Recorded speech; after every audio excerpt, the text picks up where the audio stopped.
Today I'm talking to Chad Atkins, who was also featured on episode 2. Chad was a wholesaler who became an advisor by way of purchasing a practice, which is what we talked about in depth in episode 2. Today I'm talking to Chad about the benefits of converting a practice from a more brokerage focused to advisory or fee-based focused. Chad did this in a fairly quick fashion as he not only bought the practice, but moved it from one firm to another. And so you'll hear about kind of how he went about that in working with his the partner who he was buying the practice from and her help in the process. And I think he's got a lot of good lessons learned, including why he would probably have slowed down the pace at which he did this if he were to do it again. So without further ado, here's Chad Atkins. Today I'm with Chad Atkins, one of my business partners. Chad's had quite a remarkable move from wholesaler to advisor, as we documented in episode 2 of the podcast. So if you want to hear the whole story, go back and listen to that one. Great discussion about how he got here. Chad, thanks for joining me. Thanks for having me today. I thought Chad would be a great person to talk about how, why, when to migrate your practice or grow your practice from scratch in an advisory fashion versus more brokerage focused. You know, with the recent DOL ruling, the trend that has been in place for at least 20 years of kind of a migration from more transactional revenue model and relationships to a advisory and fee-based relationships, that is only appearing to be accelerating and become more almost necessary, it appears, from a regulatory standpoint. So I thought Chad would be a great person to discuss that with. And so, Chad, why don't you start by giving us sort of the summary for those who haven't listened to episode 2 yet of kind of your background and how you got here as an advisor at this particular moment in time. Okay. Yeah, I was a internal trainer in a couple different capacities, whether it was HD Vest or wholesaling with Transamerica or Mainstay for, 18 years or so of my first part of my career. And then 7 years ago, almost, somewhere in that range, decided I really wanted to be an advisor, wanted to be on this side of the desk. And best way for me to do something like that was to buy some books of business advisors that wanted to retire. So I started with one and have been able to do a couple smaller ones since then. But the first one was Case Self, who I just had worked with and been a friend with for quite a while. But yeah, being independent was really the way we wanted to go, and she was on the wirehouse side. I guess the way you just introduced it on how the DOL is moving things more and more towards advisory, I would probably say I was lucky instead of smart, and I think you normally want to be the opposite, but I was just lucky. I had a mentor back in early in my career who was slowly moving his commission-based business, his brokerage-based business, over to advisory so he could continue to pay his bills, but long-term wanted it all advisory for both his benefit, but more importantly, his clients' benefits. But he had a 5-year plan where 20% for year 1 was going to go towards advisory, 40% year 2, 60% year 3. Obviously, I'm talking of new business that was coming on and then slowly converting old business. But that way he could continue paying his bills while he was still highly converting everything towards advisory. The lady that I mentioned that was in the wirehouse industry that we wanted to take independent, we did that. She had about $17 million in assets, and only about $1 million of that was actually in fee-based at the time. Therefore, her gross production was only in the $125,000, $130,000 range. After we got her book over here, and after we got it converted, which I know you're going to ask me how we did that, we ended up having about 20 to 21 million of total assets, and about a $250,000 gross after things had been converted. So again, I think it was nice to be lucky rather than smart. If I did one thing wrong in my mind, it was that I went 100% fee-based on every single thing that somebody would listen to me with, which really made that first 12 to 18 months pretty hard on my checkbook. Going from a corporate job making pretty decent money to a complete sales role and trying to do it 100% fee-based probably was not the smartest thing I did. Now, 2 years in, I was very happy that I did it that way. Gotcha. And how long ago, I think you mentioned it, but how long ago did you make this jump? And I believe you jumped at the same time Kay did when you guys made the move, correct? Correct. I cheated. I had some vacation time built up. So she moved in, I believe it was mid-09, and I quit my job a month later and moved over here. But that month of vacation, I was working with her every day, helping her bring the assets over. We did the ACAT system and the transition of having all the paperwork ready, and the day she turned in her resignation, we literally dropped it all in the mail. A third of it, her A clients were overnighted with an overnight return. The second B clients were overnighted with a regular envelope return, and the C clients, we weren't real sure if they were coming or not, or if we wanted them or not. We just mailed them stuff and let them mail it back. And then she got on the phone and just banged away, telling people why independence was so much better than the wirehouse environment, that there wasn't any conflicts of interest, that LPL doesn't own a mutual fund or an annuity company. Basically just started telling the story. And then on the book purchase side, I'm joining a team. I'm going to have a younger person that does the majority of the work that I didn't enjoy doing, and I get to do the things that I do not enjoy doing.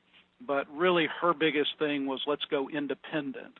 So we looked at multiple firms and then decided on one, but independence was the model that we really wanted to go with. Very good. And so you obviously, I guess, had we'll talk about probably in a different episode, maybe the how to buy a practice, because I think we have some experience, and you do, especially there. But you had negotiated how you and Kay were going to work out your arrangement for the buyout, but really what you were going to buy out, there was nothing there yet because it was going to be on this side of the wirehouse, right? Correct. On the independent side, we didn't know what all was coming, what all wasn't. And we had kind of basically set up 12 to 18 months in, when we see what's there, that's where I will end up buying her out over the next, 3, 5, 10, 15 years. Gotcha. Okay. Interesting, because it sounds like then in her case, she wasn't probably able to position very well. She was making two transitions. One is the going independent, and two is adding you and being part of a team. But it sounds like y'all did that pretty successfully. Correct.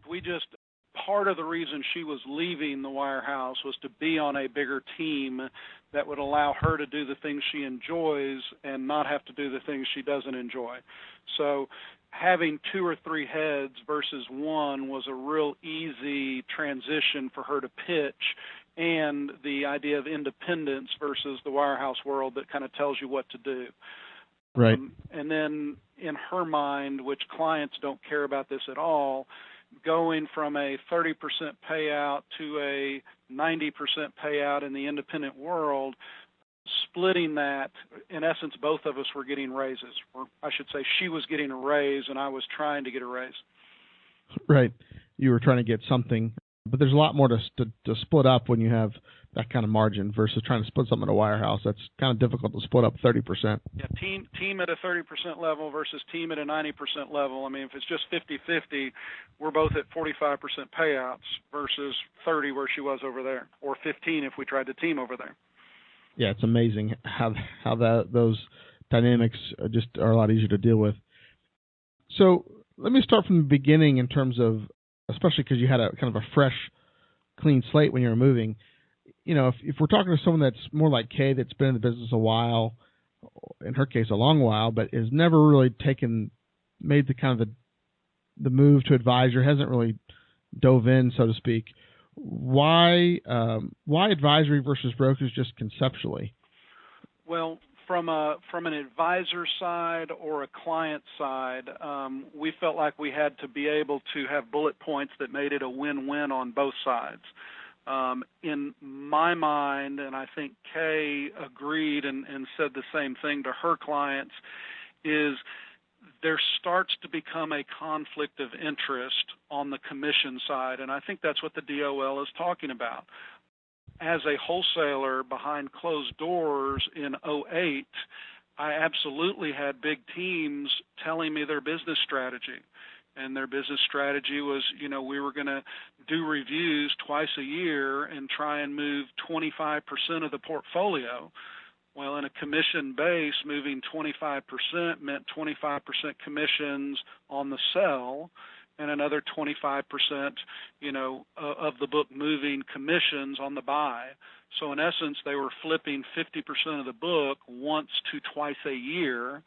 And if the average commission is 3 to 6% on stocks or closed-ends, even if you're doing a discount, that was some pretty good money. If they were going to get, in essence, a 100% flip within a year at 3 to 6%, in essence, they had an annuitized book of 3 to 6% a year on any client that would listen to them.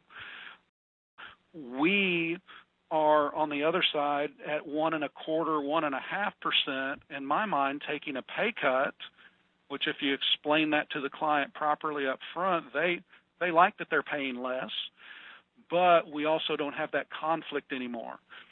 And the conflict that I'm talking about, of course, is am I selling something and buying something else because I truly believe it's the best thing that's going to grow your portfolio, or am I doing it because I have a mortgage payment or a car payment?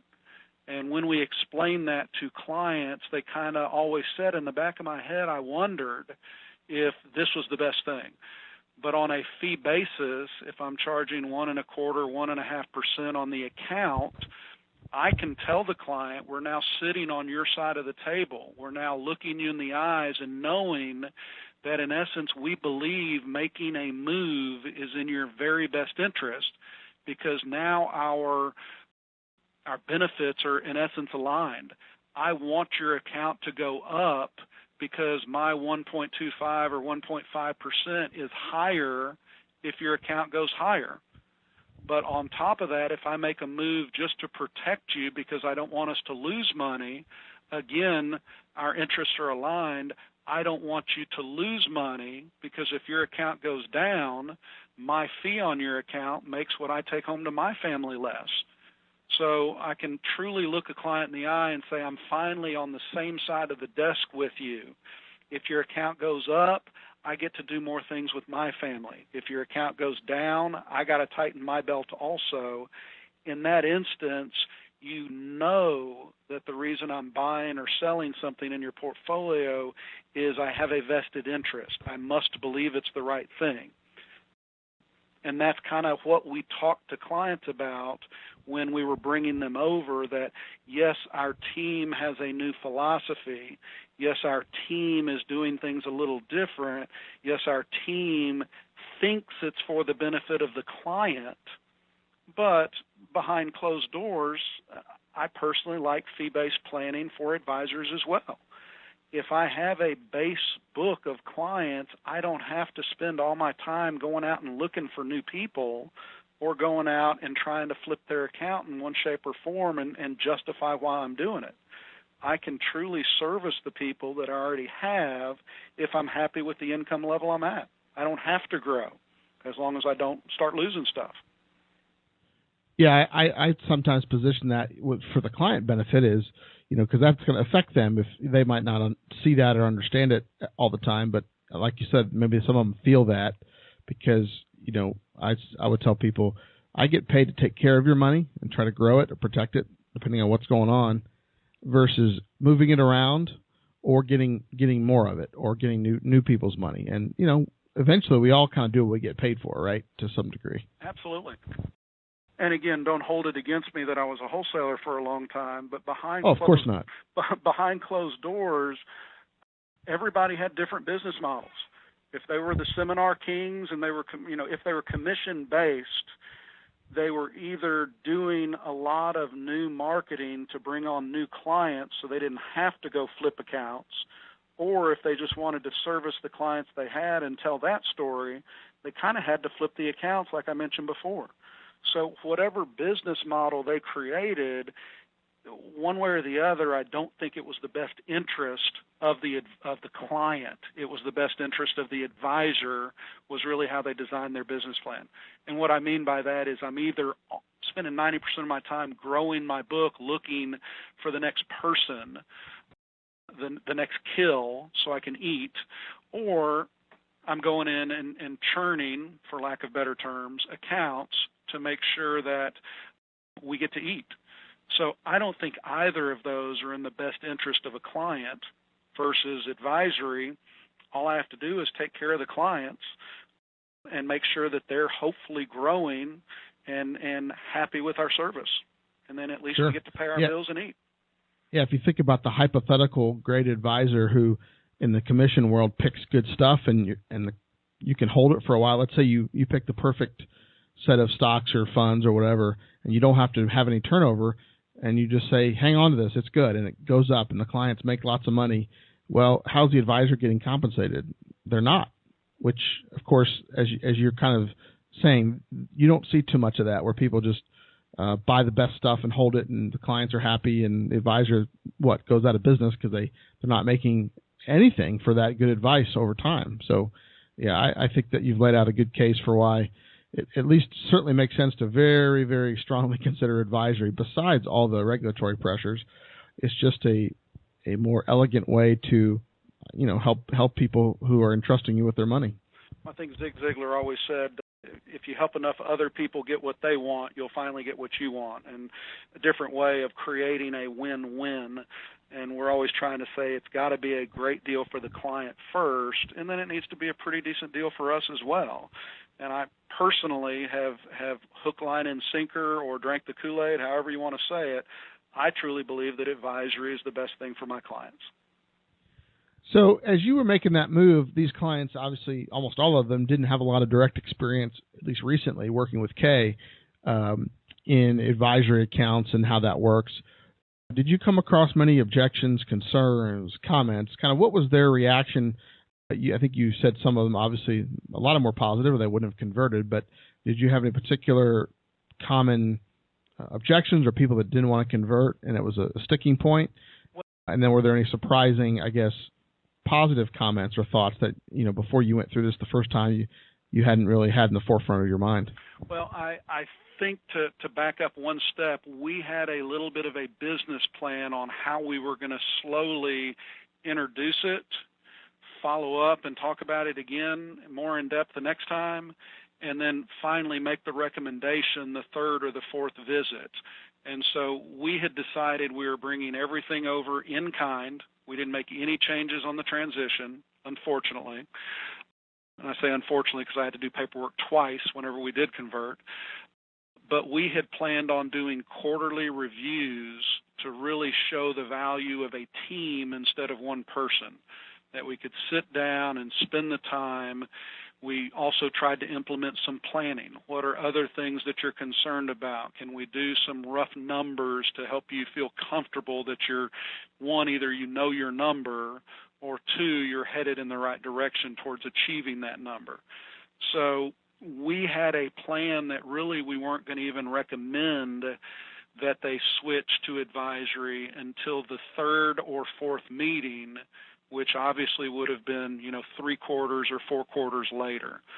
The nice thing and the surprise, like you mentioned or asked about, is in the first meeting when we were talking about it, there were absolutely some people that said, well, I've heard about that. I've actually been wanting to ask you about that. Or, wow, that sounds like it's better than what we're currently doing. If you think that's the right thing, let's do it now.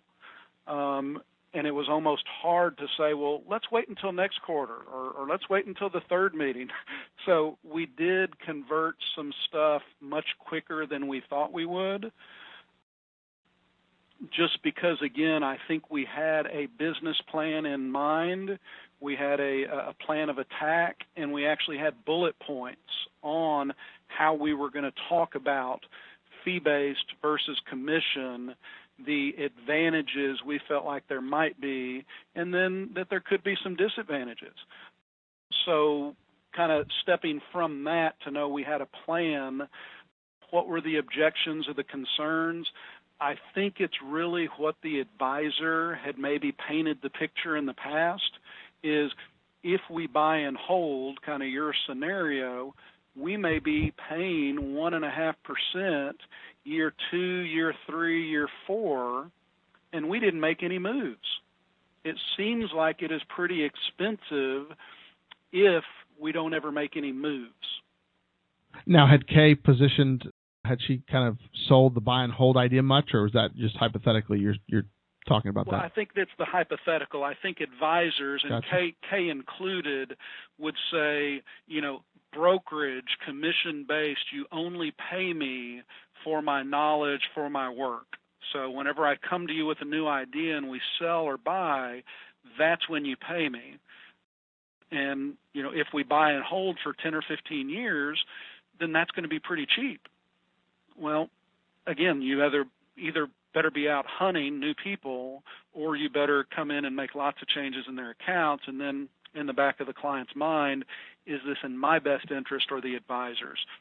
So I think the biggest objections we came across were, the bias or the tendencies that the advisor has had in the first half of their career. But I'll also say, speaking to other advisors and buying other books, because we've bought a book that the guy said he was good on advisory, but really psychologically he hated advisory. And when you say good on it, you mean he was prepared to make a conversion? Yes, he knew that was the way we wanted to do business and right. what we believed in, and he wanted to sell his book to us so bad that he said, "Yeah, I can help get stuff converted. I'm okay with that. I will help you convert to advisory."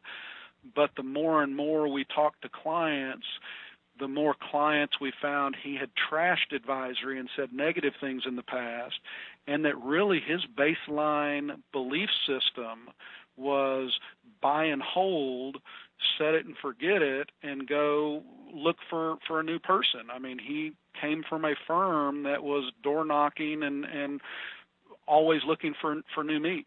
And A share driven. Very much so. And it worked for him. He was successful in that environment, but he really did not see his personal value long term.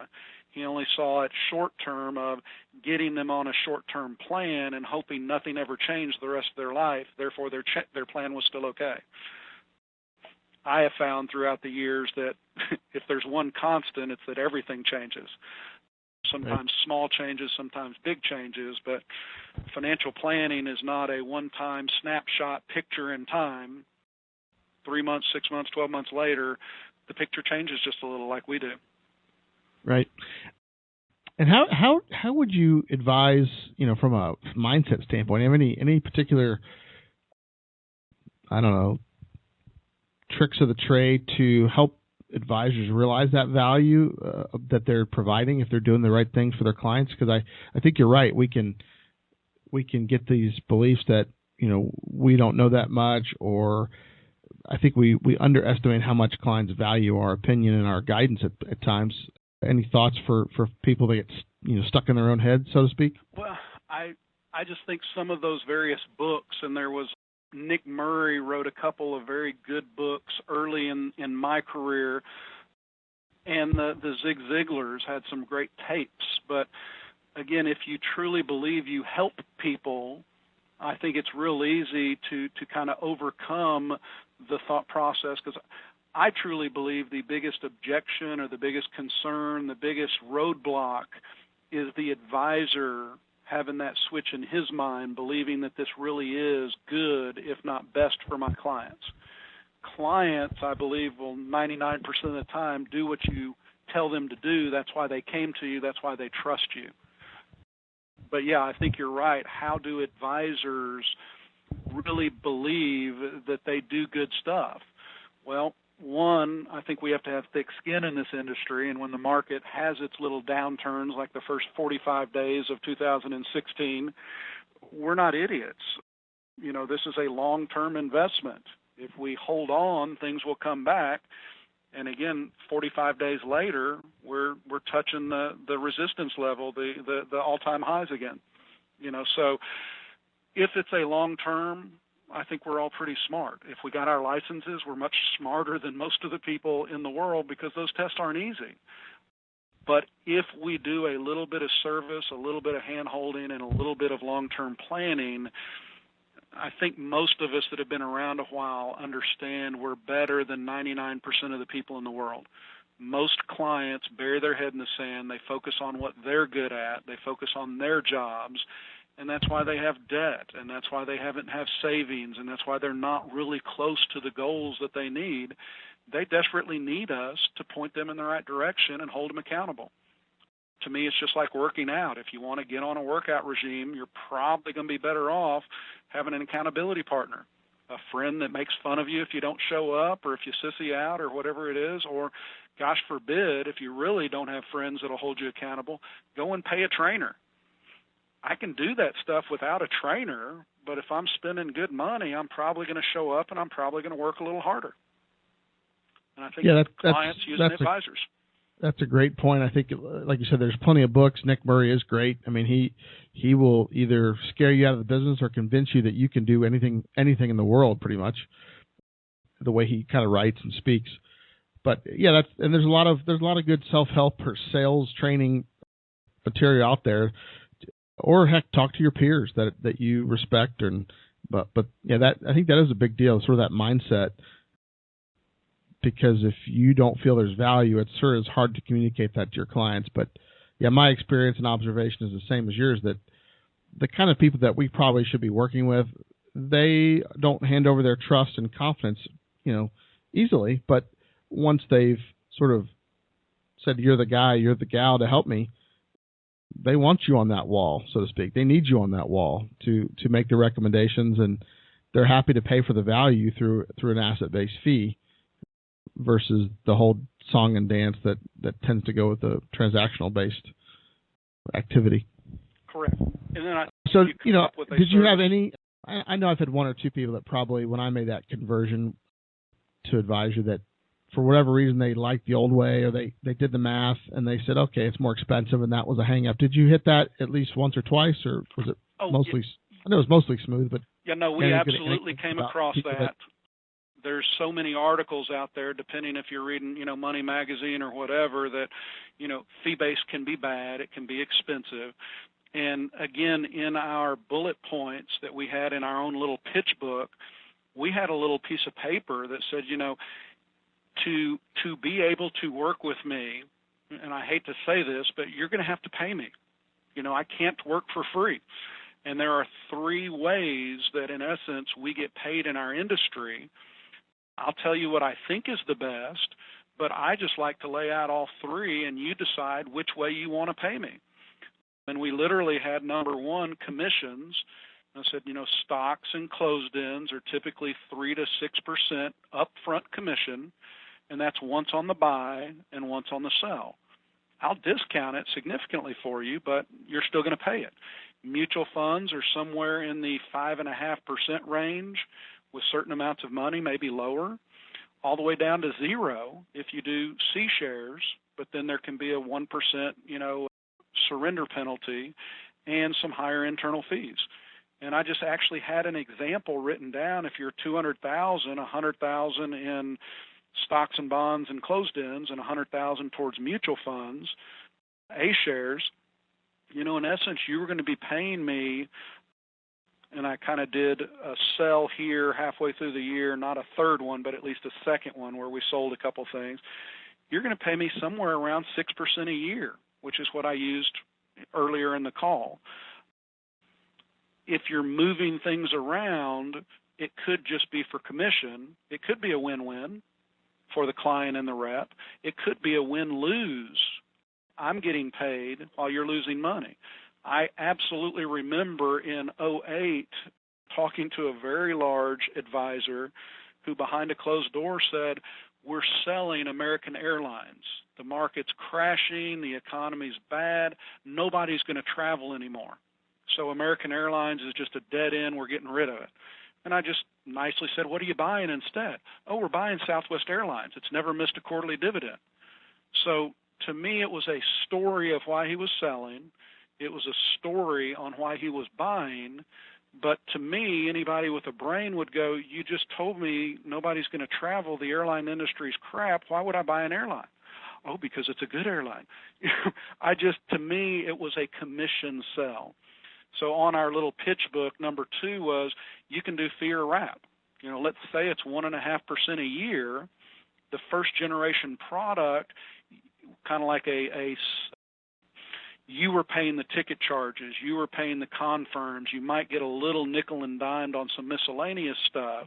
So I'd put that stuff down and say, if that was 25 basis points on top of the 1.5, you might be paying 1.75. Well, 1.75 is still cheaper than 6%. The commission is only 6% if you never ever make another trade. So tell me how many years it takes me to break even, and in essence it's 4 years if we don't do a single trade in your portfolio, either fee-based or commission, that the commission might be the same price, and 5 or 6 years in it might be cheaper if you never ever made another change. But remember, if you make changes on that commission, it's another 3 to 6% on the buy and the sell. So that can add up very quickly if you end up making trades. And on our pitch book, we had a third one, kind of the newer generation that we typically use, which is the all-inclusive model, where if we charge 1.5%, we pay the ticket charges, we pay the confirms, we pay any IRA fees or small account fees. We do all that. It's just a cost of doing business. And in that instance, it's easy to say in 4 to 5 years you may break even, but let's be realistic. Tell me the one and only reason we would still own something 6 years later. Probably because it's working. If it's not working, we would have sold it and tried to get into something better, because remember, we get paid if your account goes up. We get paid better. We make more money, we get a better vacation next year than we got last year if we make your money go up. And oh, by the way, on the flip side, if I just watch your account go down, I make less money next year than I made last year by watching your account go down. I may not get a vacation at all. I live and die by the same sword you do, which is your account growing or depleting. And therefore, if you watch the account go down and don't do anything, you increase the chances of getting fired completely by that client. So correct. But I think in the commission in my pitch book, the commission is if we move something, you get charged a commission. It could be a win-win. It could be a lose-lose. But by the way, it's never a lose-win where the advisor loses and the client wins because they're getting a commission. Right. The same thing on fee wrap, generation 1 or generation 2. If you move money, who does it benefit? It could be a win-win for both of us. It could be a win-lose, I guess, because you're losing money, but we're trying to protect it. I guess my point is it could never be a advisor lose. Actually, let me say that again.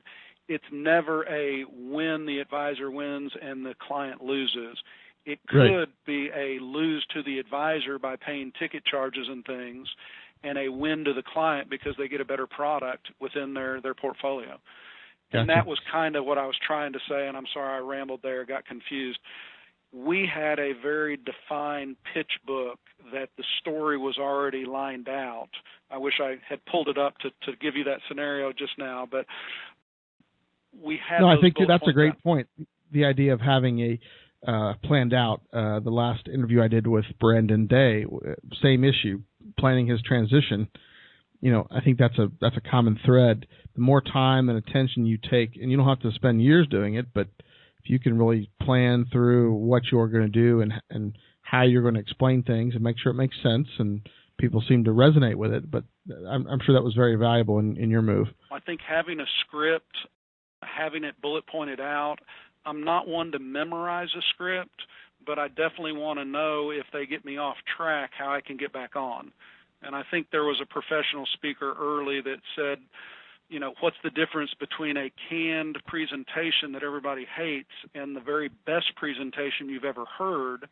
And the comment was both of them are scripted. Both of them are somewhat memorized. The biggest difference between the two is one, you have passion and believe in what you're talking about, and the other one, you're just memorizing a script and spitting it and kind of puking it all over the plate. So to me, scripting and being planned is very, very important. Right. No, I agree, and I know you're quite good at that from my observation. So one thing I want to circle back to, kind of probably a kind of a final question or angle. You had mentioned kind of two different ways about the transition and how it affects or could affect the advisor's income. So I wanted to have you elaborate a little bit. You had mentioned that paying your bills while converting was a little tricky back when you first made the move, going from wholesaling to independence and the transition to advisory with Case Book. And then you also mentioned that it might be hard for 12 to 18 months, going 100% fee-based, or that was your experience. Kind of talk a little bit about the mechanics of that and why that is and how you got over that hurdle, so to speak, and how other advisors might do the same. Well, I think the thing I did wrong was not cutting my lifestyle back some and living a little lean as I made the business decision to go fully fee-based as much as I possibly could. And the instance there is if it takes, $5,000 a month to live, but you're only making $1,000 a month, there's a gap. And you either make that up by getting more money into the funnel or cutting your lifestyle. And unfortunately, we didn't do that. Now, once it's all converted and you might be making $6,000 a month and you only need $5,000, or heck, you can multiply those numbers by 5, depending on what your lifestyle is. But once things are fee-based and in the program and you have enough assets to live your lifestyle, then you don't have the day-to-day concerns or the month-to-month concerns that, I got to get some new business on the books to be able to pay my bills at the end of the month. The CPA mentor that was so analytic, he knew ballpark he would bring in $2 to $3 million a year throughout the year, and that in his commission schedule, call it $3 million at 5%, I think that's a $150,000 a year income, if I'm not doing the math okay. I think I am. Yeah, you got it. You're just used to me questioning every thank you. Every piece of math. You got it. In the fee-based arranges, if you only bring in $3 million in a year, you're going to make $45,000 a year. So mathematically, you're making a third less or a fourth less, as we did the commission versus fee a minute ago schedule that I messed up. That was really his idea of new money coming in.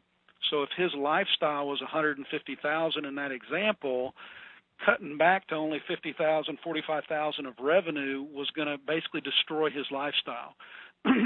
So in his mind, he took 20% of the $3 million and put it towards fee-based, and took the 80% and left it in commission. Year 2, he now had 20% in fee-based, so he could afford to put 20% of new money there, and that's how he weaned over a 5-year period his new sales into fee-based. And think about 5 years getting that much money in fee-based, really just 2 years of putting almost all of it there. $6 million at 1.5% would be $75,000. He's pretty close to his old-time goal, especially with the money that was in there from the prior 3 years building up 20% each year. So, right. I think one of the other interesting factoids, or the way if you line that out with new money, is, let's say you bring in that $3 million, it's not likely to come all at the beginning of the year. So if you're starting from zero with that $3 million, let's say, that first year it's probably going to be less than $45,000, even at 1.5, because the money that came in halfway through the year, you're only getting paid for it, for half the year, versus getting that upfront pop that a commission business would generate. Absolutely. Now, stage 2 of that thought process, which is even better, is if you had a bunch of mutual funds from 3 to 5 years ago when you were primarily a commission-only guy, those may only pay 25 basis point trail. Well, if you can go back, start doing reviews, start having a little more of a plan to slowly convert some of that stuff, going from 25 basis points to 125 basis points to you is really not a bad deal either. So all of a sudden it can really escalate the time schedule of you being able to pay your bills again, for lack of better terms. Right. Agreed. And I've found, and I think you probably did too with Kay and with your existing clients that you've had over the years, if they came in as brokerage, you'd think people might have a hard time if they paid a commission once upon a time and you propose this new approach. But I find it's a lot, in some ways it's easier because you have a track record, a relationship with someone to they can see what you've done. They've experienced it. Whereas when you're talking to a brand new prospect, they don't have that direct knowledge of how you treat them and how you do business to rely on.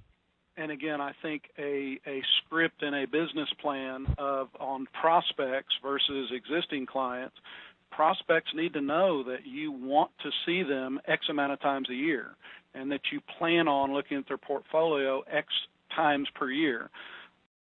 So I think it's easier almost with a prospect than it is an existing client. But I agree with you on if they paid a commission way back when, you almost, again, I think it's what we said before. The advisor has to believe that it's better and in their best interest to do it, because the clients are probably going to do what you say. But I know I felt like, wow, they paid a commission way back when. They're not going to want to turn this into fees, and they'll feel like we're double dipping.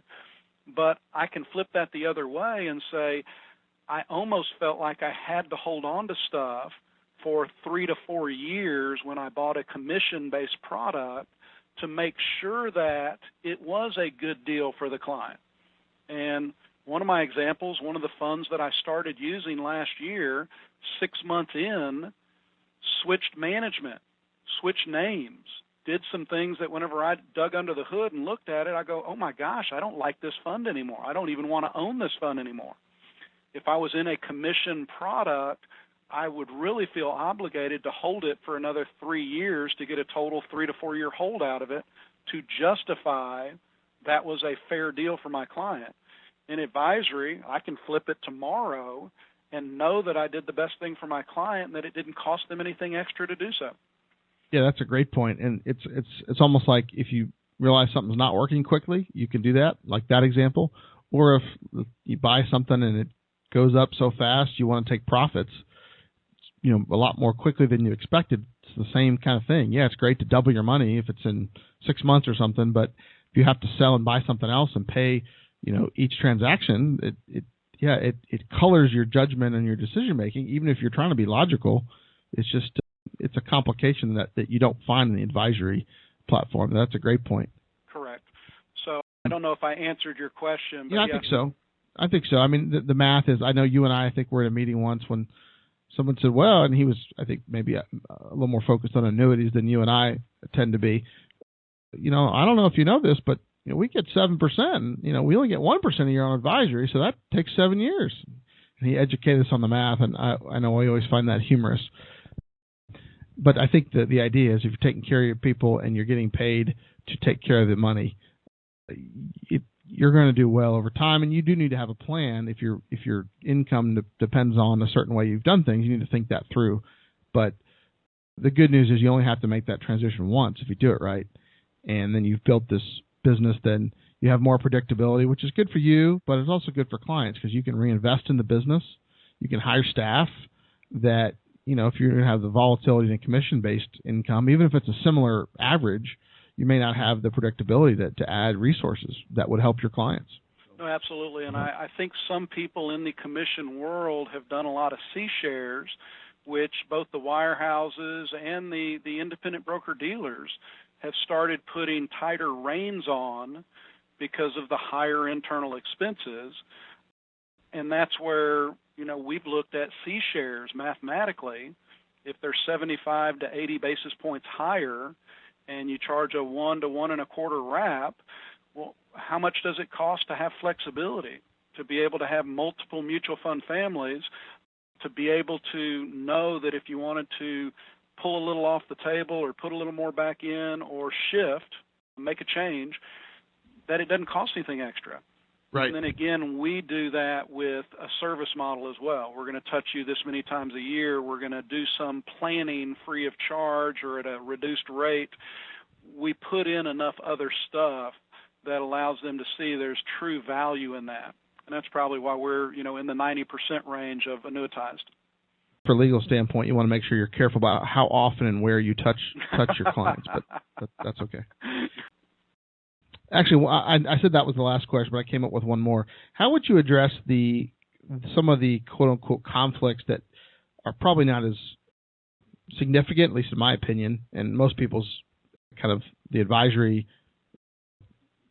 model certainly doesn't have the rife conflicts I don't think that the brokerage model does, but some of the things that come up like, hey, what if a client wants to take money out of their account to pay off their mortgage? Are we conflicted as an advisor giving them advice, since obviously if they take money out to buy a boat or an airplane or pay off a mortgage or give it to their deadbeat children, or we're going to make a little less.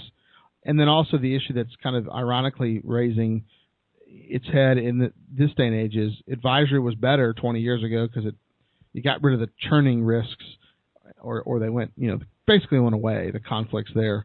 But now the opposite, we've come full circle, is this reverse churning idea where if you don't make any changes, then you're charging a client for doing nothing, even if the market's going well or the account's doing well. Doing nothing sometimes is a very wise thing. Often it might be. So how would you address those particular kinds of conflicts that might pop up? Well, let's do the reverse churning first, because I think that's probably the biggest thing that we hear. And to me, if I guess whoever's the best typically has the biggest target on their back. If one thing is popular and you don't like it, people normally start throwing darts at you. So I personally think a lot of the commission world are the ones that are throwing those rocks at our windows, trying to say, it's not good, it's not good, it's not good. Now they're just buying and holding and charging you a fee without bringing any value.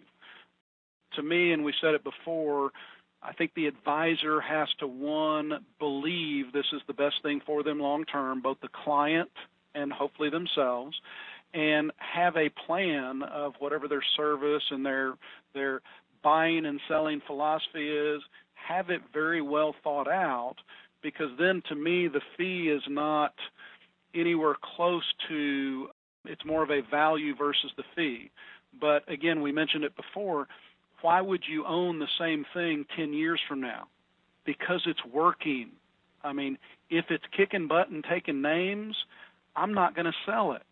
But if I find something that is working better, I am more apt to sell it in a advisory account that doesn't cost my client anything extra than I would in a commission account where they have to pay both leaving and coming back. So the reverse churning, to me, I think you need to have a business model on how you run money, how you service clients, how you add that value. And then to me, the reverse churning is really more the commission-based business, making sure you're not just milking your clients and doing nothing. But if you're following your model and following your value add, I don't think the reverse churning is ever an issue. On the flip side, advisory, if you were smart enough to put money in cash in 2008, should you get paid a fee to own a whole bunch of cash? Well, if the market falls 48.6%, cash was king. And yeah, you should get paid. You probably should have got a bonus for being smart enough to be in cash. And again, in commission-based products, you don't have the flexibility to do those things at a reasonable price to the client, because there is always, we've all seen the charts, there's always a reason not to invest. There's not always a reason to invest, but if you look at the last 100 years, the market has gone higher long term if you leave stuff in. So again, I think if you believe in buy and hold, even if you're somewhat tactical and move some things around, and I know that sounds like an oxymoron, advisory gives you the opportunity to do both. I could put it in, not move it much, and believe in a long-term buy and hold strategy, but I could also move things around shorter term if I think things are moving, and I just don't think you can do that at a reasonable price to the client in commission accounts. Yeah, I think that the bottom line is going to be, this day and age, you just have to document. If you're making a recommendation to hang on and you have these conversations, I would think, I know our firm certainly does, I would think everywhere, if you have a BD affiliation or even if you just have the RIA, you just have to document your process like you're outlining your conversations, and so that there's evidence if anyone that comes looking, regulators or whoever, that, you know, maybe you didn't make changes for a period of time and that was on purpose, and here's why. As long as we're talking to the clients and telling them why we're not making changes, and right. as you say, the good side is documenting that you're having those discussions. There is no such thing as reverse churning, as long as you're touching your clients in the right manner and documenting that you did so. Right, and I think, go ahead. I worry about this from a regulator standpoint. I think the whole point of advisory is that you're getting paid for the advice, not for the trades. So the volume of trades is irrelevant. I worry that they're forgetting that point. But you know, I guess it's always something. Yeah. And then what about sort of hey, what if a client wants to take money out and we sort of have a little bit of a vested interest that they keep their money with us? How would you say you deal with that, or would advise other guys and gals to do that? The way I look at cash out is, again, I think it's a huge advantage to be in advisory versus in commission. If they're in commission, especially in stocks or bonds or closed in, something that you get a commission when you sell, well, hey, it's okay that they take their money out. I'm getting paid on the way out. Don't let the door hit you on the butt. In advisory, it's almost the opposite. If we have now charged a fee, kind of like I always use the example of car insurance, if you get rid of your car insurance halfway through the period and you've already paid for the full period, by law, there's a proration and a refund that you have to give. Advisory is very similar. So again, I think it's in the client's very best interest in advisory. If they need to take some money out, they're going to get refunded so we don't overcharge for the actual money that was in for the period that we actually charged for. Now, as an advisor, I definitely want to talk to people about, should you go buy an airplane? Is that a wise decision, or is that just a luxury item? Is that a want, or is that a need? So to me, the cash out, yes, I want them to leave their money in because I get a fee in it, but there's been many times that I've told them to take it out for a down payment on a house to get the 20% so they don't have MIP or MPI, whatever the $200 a month worthless government-regulated insurance is. I've definitely had people take money out to pay off a credit card or help them refinance.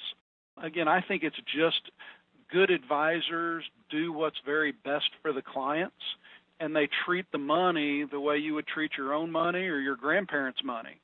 So if it's the right thing, do it. But yeah, I've absolutely talked people out of buying a brand new car when their car is only 4 years old because they don't really need it. It's I have the new car itch and I want the new car. I don't need the new car.